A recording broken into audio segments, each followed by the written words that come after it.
I want to talk about William Penn, Library of Congress. Lenape were black, but they had Hebrew traditions.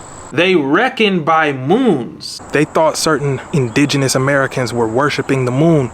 They offer their first fruits. They have a kind of feast of tabernacles. They are said to lay their altar upon 12 stones. Prevailing, surviving tradition among some of the clans that y'all are out here claiming now. But you're not that interested in what their spirituality was about.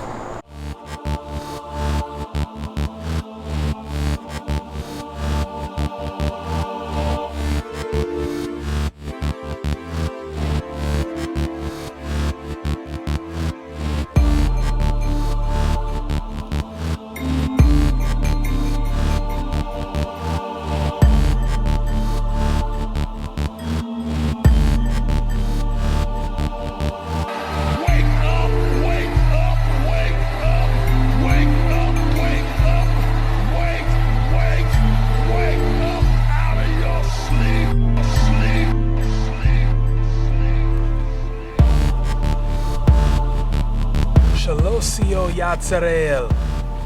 It's your brother, your cousin, your nephew, young Aniyunwiyah, reporting live on behalf of the Great Spirit, Aye, Asher, Aye, to complete your awakening and let you know that despite what they told you, your righteousness is an everlasting righteousness and your law is the truth, not theirs. For anybody who wants to leave a comment, you can. In fact, I encourage you to do so, of course, whether you agree with anything you see in this video or not. By all means, leave a comment. However, I would much rather see you create a YouTube short explaining whatever it is you want to say, and then leave the link on our Patreon page. I'm going to provide a QR code for the Patreon page right now, and if you point your camera phone at that QR code, it'll give you an option to tap it on your phone and it'll take you straight to the Patreon page. If you become a member on the Patreon side, if you join us, we will feature your YouTube short in an upcoming video, and I will address your comment, your question then. I promise I will be very respectful. Even if you disagree with me disrespectfully, I'm not going to disrespect you. Feel free to disrespect me on my own channel. I invite you to do so. You might hear me say Yatzarel a lot. You might hear me use, that's the noun form, the adjectival form of the word is Yatzareli, Niji. A lot of y'all call yourselves Niji, which is perfectly fine, I guess. That's an Algonquian term. It would not actually refer to all of us, but it is representative of that nation and the tribes that were in it, and the clans that were affiliated with the areas around them. It's not really all purpose or anything, but I mean it's fine. Reason why I use the term Yatzaralim, which is plural, is because that is what actually refers to all of us from an ancient historical perspective. Niji is not ancient. Languages evolve. The Niji term is a product of that linguistic evolution. It's a product of drift, morphemic drift. Generations of morphemic drift, to be honest. I want to talk about William Penn, a historical figure. He's integral to the colonial history of the nation, so it's important to understand his perspective. William Penn, he was the founder of the state of Pennsylvania, right? And he wrote a letter in August 1683 to the Committee of the Free Society of Traders in London. He sent the letter from here, obviously, to explain the conditions of the Pennsylvania colony. You can find this. This is public record.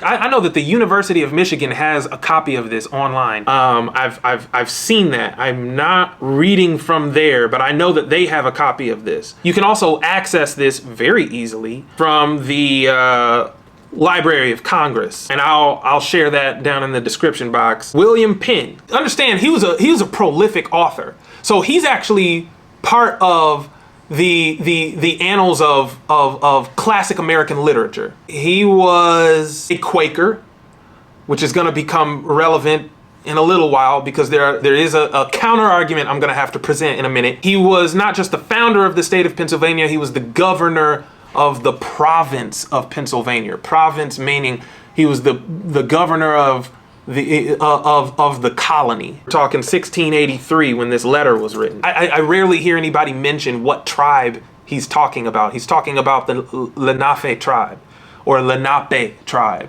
Actually, I'll have several videos where you'll understand why I pronounce certain indigenous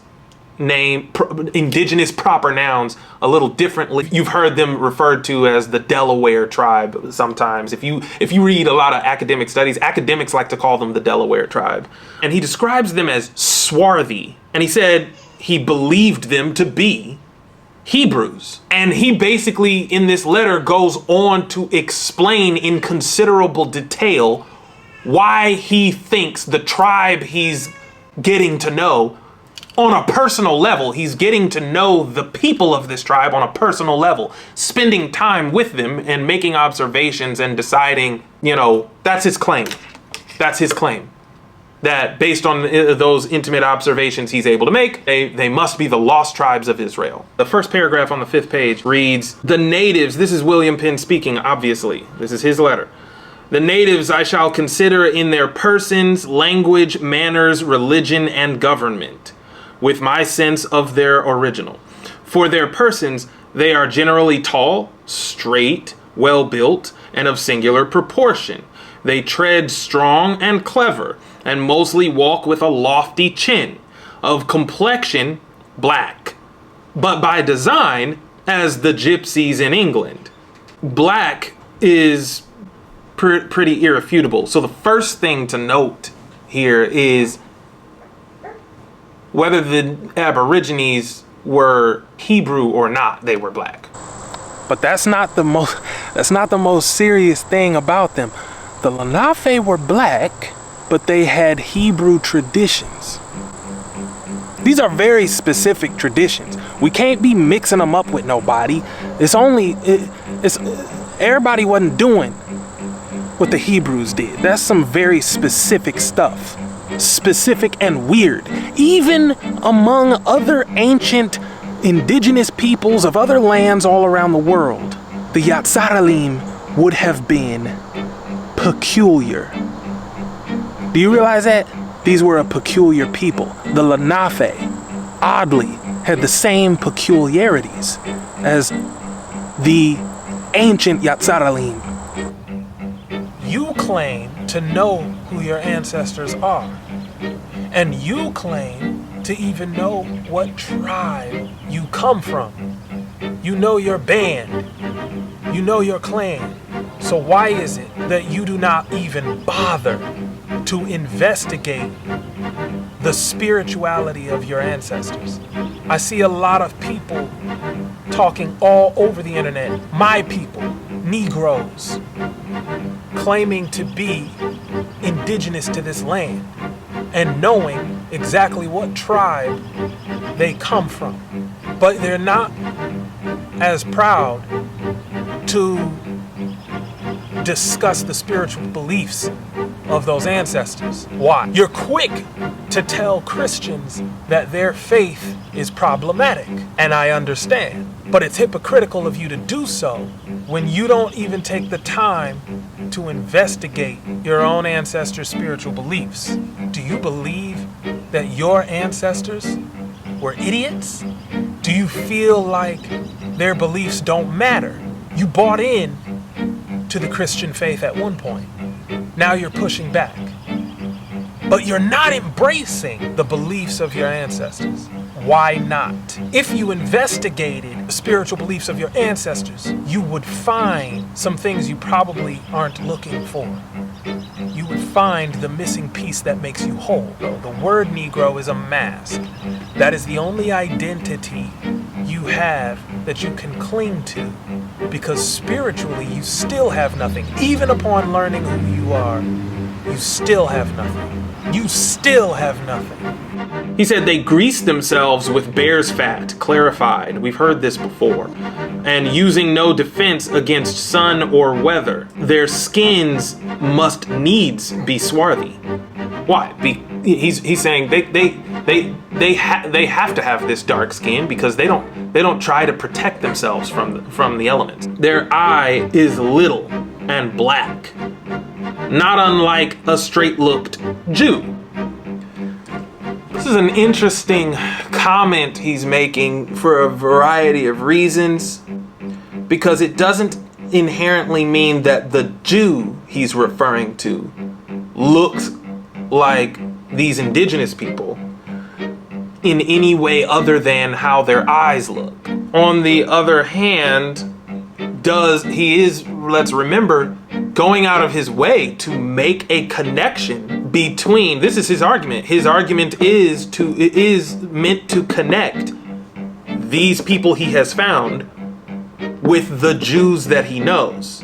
The mainstream consensus would hold that the Jews in Europe at this time would look the same as those identifying as Jewish today.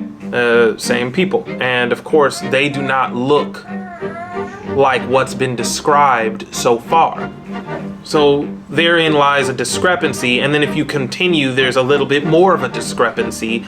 The thick lip and flat nose, so frequent with the East Indians and blacks, are not common to them. For I have seen as comely European-like faces among them of both, as on your side the sea. And truly an Italian complexion hath not much more of the white, and the noses of several of them have as much of the Roman. So now he's comparing features that disagree with what you were probably first thinking of when you're seeing what the description he's making of these people. We've got to take an aggregate sum of all of what he's saying here. He does go on to then commend their language in the next paragraph. I can tell you that I'm not gonna go through that whole paragraph, because while it's fascinating, there's really no linguistic substance to what he's saying that gives us anything extra to compare.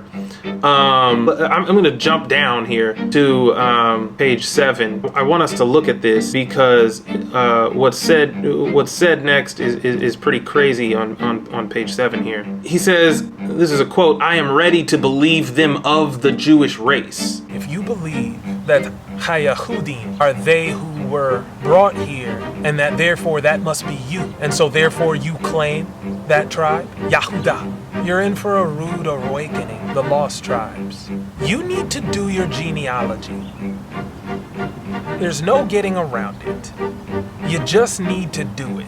If you appreciate the vibe of the video, you gotta give us a thumbs up and subscribe to the channel. We post content almost daily, and we do our best to make it high quality. How it is you have come to embrace an identity without understanding your immediate history and basing that identity on an ancient history is beyond me. But I do understand it, actually. The problem is that the identity you had before your awakening was already a construct of facts that were handed to you. You never really had a chance to challenge anything before, so now you don't know how to challenge things properly. You need to first at least attempt to demonstrate to yourself by genealogical record that you even got here, that any of your ancestors came here from Africa. That's what you're going to need to prove. Now, I don't mean to use the word prove, because frankly, none of us have proof of anything. All we're doing is operating on faith, and you need to get that understood. Those of you who claim to be indigenous, you're operating on faith too. Even if you're not Christian, even if you're not Muslim, even if you're not Buddhist, even if you're not Zoroastrian, even if you're not any of those things. Make no mistake, you are operating on faith. You believe that you have proven to yourself that you are indigenous to this land. And you've proven it by way of genealogical record. But of course, the genealogical records that the majority of you have traced only go back as far as the 1800s, or perhaps 1790, Slaves were being brought over here from Africa in increasingly large numbers beginning in 1670. By 1700, it became an even bigger ballgame. Yes, you heard me right. Slaves were being brought here from Africa. That's not a false assumption. The question is whether or not you come from any of them. If you've only proven that you were Indian as of 200 years ago, then all you know is that you were Indian 200 years ago. What were you before that? You have no evidence. And I know people hate hearing me say that, but it's because of the significant respect, the great deal of respect I have for the term evidence. Evidence is not what we have, y'all. And I understand that not everybody agrees with me. You feel like a lot of the things you've been learning by way of evidence. That's not true. The things that you've been learning have not come to you by way of evidence. You have a lot of subjective evidence, you could probably say. You could say that. But it is subjective. And its subjectivity means inherently it's not evidence. You don't have something that proves what you believe. Therefore, what you're dealing with is not evidence. What is it? Faith. He added that they administered pecuniary justice in matters of transgression, which involved atonement by feasts and offerings. This is interesting for a few reasons. First of all, when he says, I am ready to believe them of the Jewish race, I mean of the stock of the 10 tribes. I think it is interesting to see that he is thus far convinced, and that for the following reasons. His argument, mind you, is he's about to go on and explain this argument. It's not a bad argument. First, he says they were to go to a land not planted or known. That's true. And we're gonna look at that, but in a separate video because it's so much to unpack just that line right there. They were to go to a land not planted or known, which to be sure Asia and Africa were, if not Europe. And that's the point. The Tanakh, Christians refer to that as the Old Testament. The Tanakh describes so many different peoples all over the world in such detail. It's clear to us that they knew all of Asia, pretty much. They knew much of Africa. They definitely knew Europe. They speak of the ships of Tarshish all the time. Tarshish, we'll go into who everyone was in another video, but when they refer, anytime you see the word Tarshish in the Bible, that's the Iberian Peninsula, which you now know as Spain and Portugal. There were numerous references to the Greeks, to the Romans. They knew all these people. Asia was where they were, and they certainly show off their knowledge of the territories around them, and they knew a pretty good deal about Africa as well, and they show off that knowledge. So the geographical regions and places and peoples named after whom these regions were named, as far as they were concerned from their perspective, are all mentioned ad nauseum in scripture. So yeah, they knew that whole side of the world. There's ample evidence of that in scripture. We will take the time to look at that in a different video and in a different context, but I mean, if you've read much scripture, you know that's the information they're really referring to when you see all these begats. A lot of the time when they're showing genealogy, they're not just showing you genealogy, they're referring to territories. Scripture often mentions landmarks in these places as well, mountains and valleys and rivers that mark areas that they're referring to. So they knew these lands. They knew all those lands. Part of why the 10 tribes are believed to be over here at all is because this would be the collection of lands that they didn't know. And the Great Spirit absolutely did say that, number one, the Israelites would be scattered to the ends of the earth, and number two, that the Israelites in particular, that he was taking the lost tribes to a land that they never knew. And I'm gonna do a whole video about that also very soon. But I want to stay focused on this. This is just the argument he's making. And he that intended that extraordinary judgment upon them, talking about Eye, Asher, Eye, talking about the Great Spirit, talking about the Most High. He that intended that extraordinary judgment upon them might make the passage not uneasy to them, as it is not impossible in itself from the easternmost parts of Asia to the westernmost parts of America. The westernmost of America. In the next place, I find them of like countenance, and their children of so lively resemblance, that a man would think himself in Duke's Place or Berry Street in London when he seeth them. But this is not all. They agree in rites. They reckon by moons. They offer their first fruits. They have a kind of feast of tabernacles. They are said to lay their altar upon 12 stones. Their mourning a year, customs of women, with many things that do not now occur. There's a lot to parse in what was just said, obviously. The thing is, he's now getting into cultural aspects of all this. It's impressive, his command of the information that he's even referring to, actually. When he says they agree in rites, he's meaning, of course, that the rites, R-I-T-E-S, the rituals that they do are like the rituals of the ancient Israelites as described in the Tanakh, what he would say in the Bible. Let's look at each one of the ones that he mentions. When he says they reckon by moons, this is a heady concept for even those who already identify as Black Hebrew Israelites or whatever you want to call it.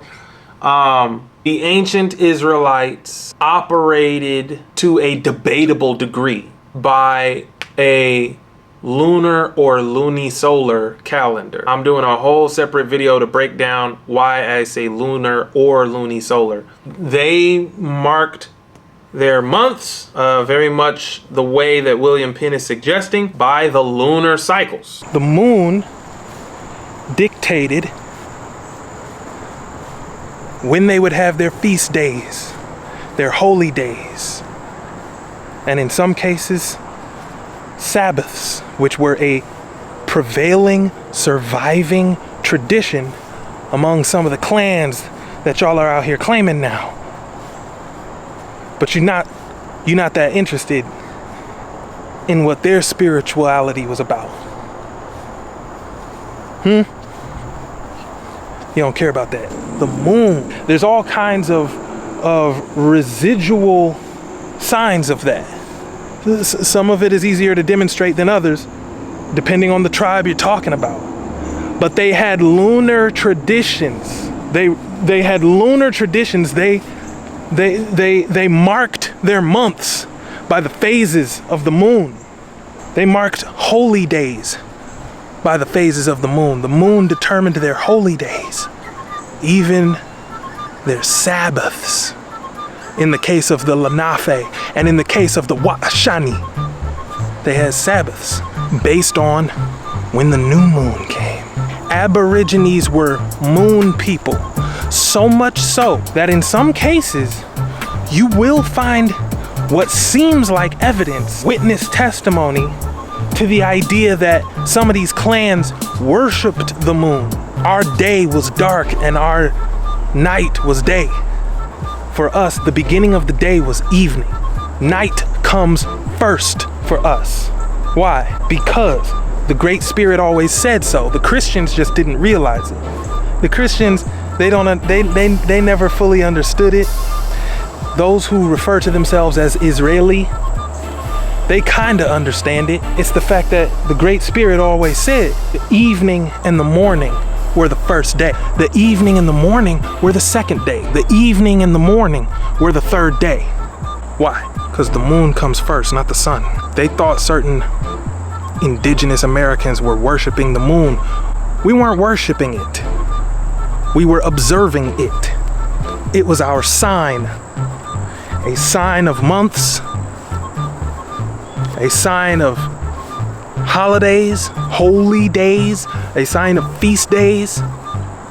Yeah, we had that. I'm gonna do videos on all of that. If you read Psalms 81, verse 3, it says, blow up the trumpet in the new moon in the time appointed on our solemn feast day. The new moon was the beginning of every month for them, and the lunar phases marked a lot of things for them. Look at Isaiah 66, verse 23. And it shall come to pass that from one new moon to another, and from one Sabbath to another, shall all flesh come to worship before me, saith Yahuwah. The new moon was a holy day, just like the Sabbath. The new moon was almost exactly the same as the Sabbath, and I will go over that in another video as well. All of this I plan to go over in different videos, but you actually may not have noticed that in scripture, moons are talked about significantly. The lunar phases are used as marking of time often, and they have significance beyond just marking the beginnings of months or the middles of months or the ends of months. They are also holy days to the ancient Israelites. We know you got an opinion about this kind of content. Click the link in a description and go to the Patreon page for the Unehiya movement. Members get to post links to their YouTube shorts, and we'll feature them in an upcoming video. When William Penn says that the Lenape, quote unquote, offer their first fruits, this is a reference to a holiday, holy day, feast day, if you will. That's what they called it.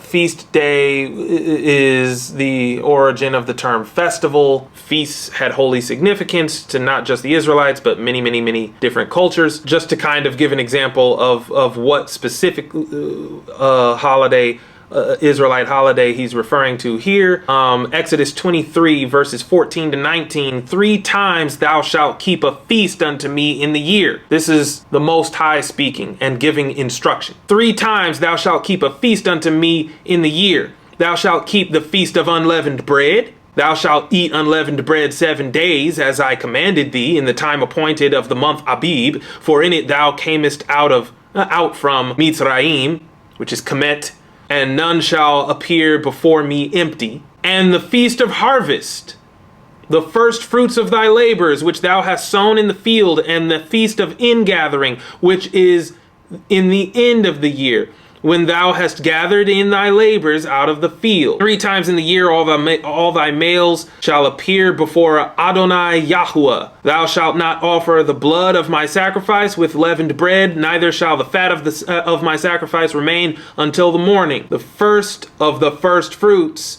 of thy land thou shalt bring into the house of Yahuwah Elohim. Thou shalt not seethe a kid, which is a goat, in his mother's milk. He was just giving instructions for how these were supposed to work, and in it he mentions the first fruits, the feast. And the feast that William Penn mentions next, when he's talking about this feast he's observing, appears to be the Feast of Tabernacles, which I'm going to do a whole video on, just to kind of look at the ways in which it does and does not coincide with descriptions of the first Thanksgiving. Harvest feast. That's Thanksgiving. That's where they got Thanksgiving from. People all over the world had an ancient tradition of harvest feasts. I will say that. Not just us. But what's he saying? He's saying it strikes him as the Feast of Tabernacles. Leviticus 23 verses 33 to 38. And Yahuwah spake unto Moses, saying, speak unto the children of Yatzarel, saying, the 15th day of this 7th month shall be the Feast of Tabernacles for 7 days unto Yahuwah. On the first day shall be an holy convocation. Ye shall do no servile work therein. 7 days ye shall offer an offering made by fire unto Yahuwah. On the 8th day shall be an holy convocation unto you, and ye shall offer an offering made by fire unto Yahuwah. It is a solemn assembly, and ye shall do no servile work therein. These are the feasts of Yahuwah, which ye shall proclaim to be holy convocation, to offer an offering made by fire unto Yahuwah, a burnt offering, and a meat offering, a sacrifice, and drink offerings, everything upon his day. Beside the Sabbaths of Yahuwah, and beside your gifts, and beside all your vows, and beside all your free will offerings, which ye give unto Yahuwah. This is just an explanation from the biblical side of the feast that he's talking about, Feast of Tabernacles. You look, then he says something about they make altars out of 12 stones. Obviously, the Israelites were known to do this. Look in Joshua chapter 4, verses 3 to 9. And command ye them, saying, take you hence out of the midst of Jordan, out of the place where the priest's feet stood firm. Take out of that place, he's saying, out of that place take 12 stones, and ye shall carry them over with you, and leave them in the lodging place where ye shall lodge this night. Then Joshua called the 12 men, whom he had prepared of the children of Israel, out of every tribe a man. And Joshua said unto them, pass over before the ark of Yahuwah Elohim to the midst of Jordan, and take ye up every man of you a stone upon his shoulder, according unto the number of the tribes of the children of Israel, that this may be a sign among you, that when your children ask their fathers in time to come, saying, what mean ye by these stones? Then ye shall answer them, that the waters of Jordan were cut off before the ark of the covenant of Yahuwah, when it passed over Jordan. The waters of Jordan were cut off. And these stones shall be for a memorial unto the children of Yatzarel forever. And the children of Yatzarel did so as Joshua commanded, and took up 12 stones out of the midst of Jordan, as Yahuwah spake unto Joshua, according to the number of the tribes of the children of Israel. The children of Yatzarel, according to the number of the tribes. So that's why there's 12 stones, because there were 12 tribes. According to the number of the tribes of the children of Yatzarel, and carried them over with them unto the place where they lodged, and laid them down there. And Joshua set up 12 stones in the midst of Jordan, in the place where the feet of the priests which bear the ark of the covenant stood, and they are there unto this day. So this is something that they would do. They would build an altar. They would use 12 stones. Elsewhere, I'm not going to show you right now, but elsewhere it would let you know further details about how this process was done. They were not to take any tool upon the stones. They were not to carve the stones or do anything like that. These were uncut stones, large stones. They would build an altar. He also mentions their customs regarding years and women.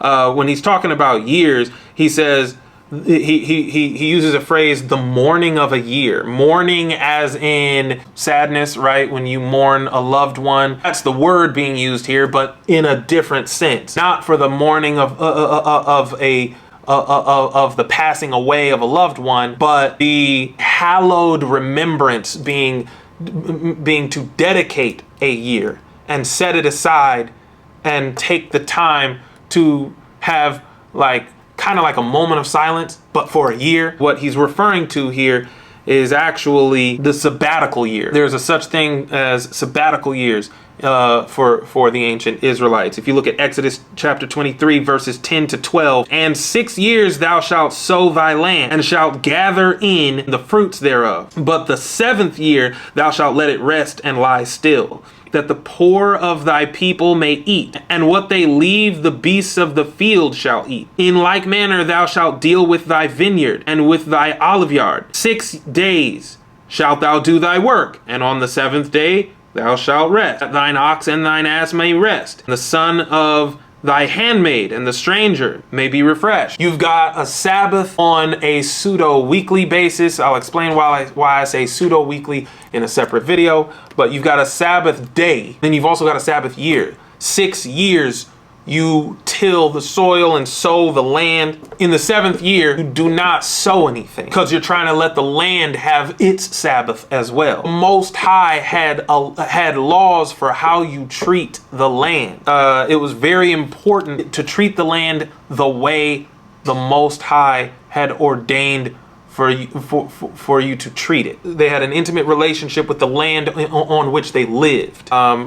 Which is actually very consistent with descriptions of the indigenous peoples of this land here in the Americas. He doesn't explain what he means by how they treated women in any real detail. But all of these, he's saying, are similar to the ways of the ancient Israelites, yet they do not occur elsewhere in the world. So that's what he's talking about. Another thing that I think really gets overlooked for those who do find this is how he describes, I guess, what you would call their legal system. That's what some would call it, and I suppose that's what it is. On page 7, this same page that we're already on, but a little bit higher before what we just read, 2 paragraphs up on the same page, William Penn says the justice they have is pecuniary. Now, if you look this up, it's going to tell you that this is a word having to do with money. That is and is not what he meant. There was an equity that he's talking about for justice. You hear the term scales of justice a lot. Justice has often, by the white man, been compared to scales that were used back in ancient days to weigh money. It's common for them to resort to that kind of description to describe justice. You put a certain amount of money on this scale, an equal amount of money over here, it should properly balance the 2 amounts which are the same if they are equal amounts. When he says the justice they have is pecuniary, he means it is balanced like that, balanced to an extent that balanced with the same kind of exactitude that money would be balanced with. What he continues to say, the justice they have is pecuniary in case of any wrong or evil fact, be it murder itself. They atone by feasts and presents of their wampum, which is proportioned to the quality of the offense or person injured, or of the sex thereof. For in case they kill a woman, they pay double, and the reason the reason they render is that she breedeth children, which men cannot do. 'Tis rare that they fall out, if sober, and if drunk, they forgive it, saying it was the drunk and not the man that abused them. He's essentially saying there is a superior justice present here in matters of transgression, which involved atonement by feasts and offerings. Now, how much they offered was based on the nature of the transgression, according to William Penn. Letting so-called Indian justice prevail is what he next talks about. He says, we have agreed that in all differences between us, between the white man and the Lenape, we have agreed that in all differences between us, 6 of each side shall end the matter. Don't abuse them, but let them have justice, and you win them. The worst is that they are the worse for the Christians, who have propagated their vices and yielded them tradition for ill and not for good things. But as low in ebb as they are at, and as glorious as their condition looks, the Christians have not outlived their sight with all their pretensions to an higher manifestation. What good then might not a good people graft, where there is so distinct a knowledge left between good and evil? I beseech God to incline the hearts of all that come into these parts to outlive the knowledge of the natives by a fixed obedience to their greater knowledge of the will of God. For it were miserable indeed for us to fall under the just censure of the poor Indian conscience, while we make profession of things so far transcending. What's he saying here? He's saying allowing so-called Indian justice to prevail in their own Indian territories was actually bad for Europeans who ventured into those territories and became subject to Indian law, because the reason why it was bad was because Christianity permits a lot of moral slack, according to Penn. He cautions other Europeans against succumbing to this unrelenting law because, unlike the Indian, they have the advantage of knowing God, as he calls it, from a more transcendent perspective, implying the gospel has bestowed a grace that the Israelites don't know about. If you appreciate the vibe of the video, you gotta give us a thumbs up and subscribe to the channel. We post content almost daily, and we do our best to make it high quality. There's a question he asks in here. He says, what good then might not a good people graft? this is so funny. Because remember, what he's already saying is he's trying to tell Europeans, like, don't let yourself become subject to their justice. Their justice is so exact and so in line with the justice of the Most High that you won't survive it. Because we've become accustomed to the gospel, which teaches us that we don't need to live by the law of the Most High. We don't need that law, right? We can live without that as long as we believe in Jesus Christ. And what's better for us to do is teach them that. And so he's saying, when he says, what good then might not a good people graft? He's most likely invoking the language of the Apostle Paul on purpose. From Romans 11, if you read Romans 11 here, verses, starting in verse 13, the Apostle Paul, this is, mind you, what I'm about to read, Romans 11, starting in verse 13, this is the epitome of the doctrine that comes from the New Testament that the white man was bringing to the Lenape when they got here. When they got here, you understand that if the Native Americans are Hebrew, they would have a recollection of the Great Spirit from the context of the Tanakh, the Old Testament. But they would not have any recollection of the concepts that are talked about in the New Testament, which is wildly different. He uses the word graft for a reason. Romans 11 verses 13 to 24. For I speak to you Gentiles. This is Paul speaking. What's a Gentile? Not an Israelite. That's what you're taught, right? For I speak to you Gentiles, inasmuch as I am the apostle of the Gentiles. I magnify mine office. I'm embracing the role of being the one who talks to the Gentiles and teaches them the ways of the Most High. That's what Paul is saying. That's my job. I do that. I like being that guy. If by any means I may provoke to emulation them which are my flesh. Paul, whether you know it or not, I'm not showing you right now. We're gonna do multiple videos on this from different perspectives. But Paul identifies as an Israelite himself. He wrote this in Greek, but he identifies as an Israelite. He's saying, I speak to you Gentiles, if by any means I may provoke to emulation them which are my flesh, other Israelites apparently, and might save some of them. For if the casting away of them, real Israelites, if the casting away of real Israelites be the reconciling of the world, which is the rest of y'all, what shall the receiving of them be? But life from the dead. For if the first fruit be holy, the lump is also holy. And if the root be holy, so are the branches. And if some of the branches be broken off, and thou, being a wild olive tree, wert graft in among them, and with them partakest of the root and fatness of the olive tree, boast not against the branches. But if thou boast, thou bearest not the root, but if thou boast, thou bearest not the root, but the root thee. Thou wilt say then, the branches were broken off, that I might be grafted in. Well, because of unbelief they were broken off, and thou standest by faith. Be not high-minded, but fear. For if God spared not the natural branches, take heed lest he also spare not thee. Behold, therefore the goodness and severity of God. Behold, therefore, the goodness and severity of God. On them which fell, severity, but toward thee, goodness. If thou continue in his goodness, otherwise thou also shalt be cut off. And they also, if they abide not still in unbelief, shall be grafted in. For God is able to graft them in again. For if thou wert cut out of the olive tree which is wild by nature, and wert grafted contrary to nature into a good olive tree, how much more shall these which be the natural branches be grafted into their own olive tree? I got a whole video about that ideology, and there are so many other verses I could read, other chapters, other scriptures, I don't even want to call them scriptures, other passages that I could read.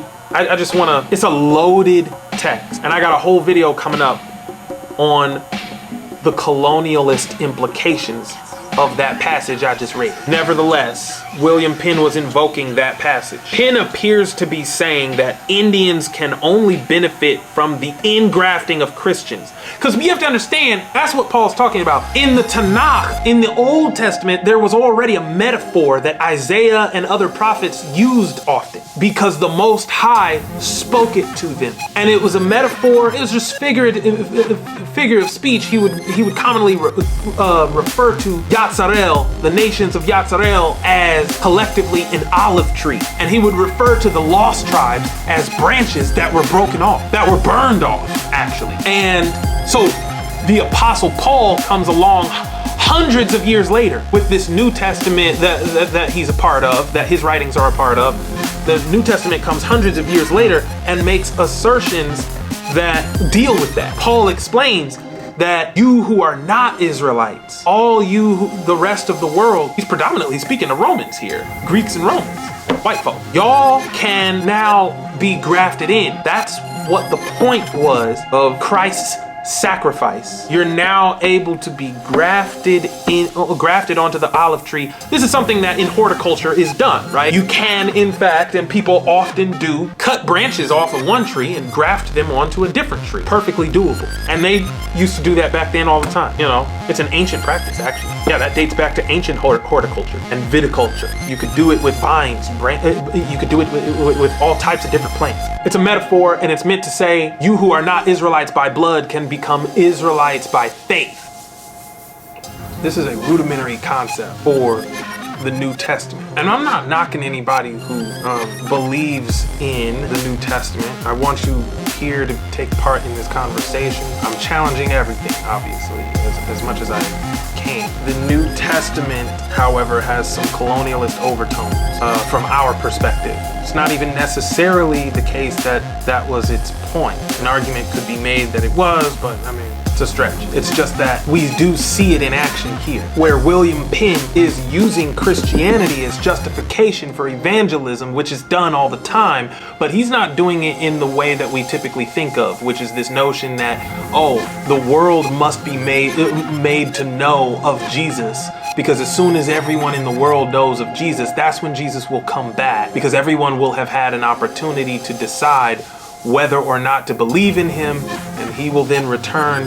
Many of you don't want to use the term Jesus for obvious reasons because of these colonialist overtones. You want to remind everybody that what we're really talking about here is Yeshua, Yehoshua, HaMashiach, Yahawashai, however you want to say it, Yehoshua, that person who's supposed to be the Most High in bodily form on earth, incarnate. William Penn's not taking the stance that, oh, we need to evangelize them, they need to know about Jesus so that they can be saved. And plus, perhaps that's what's going to usher in the end of the world and finally bring Jesus back to take us all to heaven. Because once the remaining Israelites on earth know about him, that's what I would expect that's what he would be saying. That's actually something that was said by others of his ilk. Remember, I told you, it is relevant that he's a Quaker. This is where we see the relevance of him being a Quaker.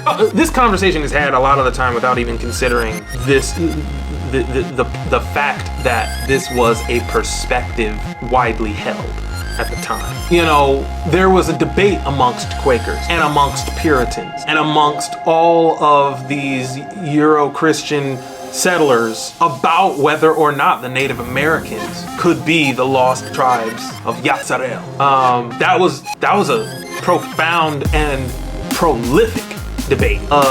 Much literature was published in William Penn's day about it. So it was one of the greatest topics to discuss at the time. Nobody talks about that when they talk about what perspectives were driving the actions that settlers, colonists were taking when they got here. The things they chose to say and do when they got here. For everyone, whether they believed these were Israelites or not, their actions and words when they got here were framed, informed by this idea that, yeah, these people very well might be the Israelites. Even if they didn't believe that these people were the Israelites, they were inundated with the conversation about whether or not these were the Israelites. So that kind of colors William Penn's discussion here a little bit. You know, we have to concede that it was such a massive part of the discourse, and I'm gonna do a whole video on that by itself too.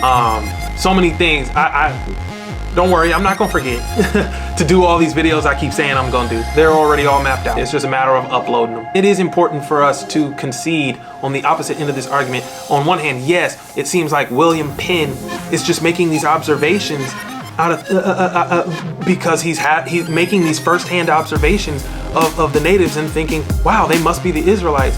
And it sounds like, oh wow, if he said that, then they must really be the Israelites. On the other hand, it's important to note how heavy upon him the influence of his own people's thinking about these natives as the Israelites would have been. Keep expecting to see it, maybe that causes you to see it when you encounter these people. The only counter argument I would offer to that is the specificity of his observations. His observations of the Lenape, he goes into specific detail, which means if he's only saying these things because he was influenced by the English discourse of his day, we have to also believe, in order to take that argument, you have to also be saying that the observations he made, because of how specific they are, they must have been fabrications. He must have lied about these things. Couldn't have been all of that. Couldn't have been all of that. So now we need a reason to believe that he wasn't just influenced, but that he straight up lied in order to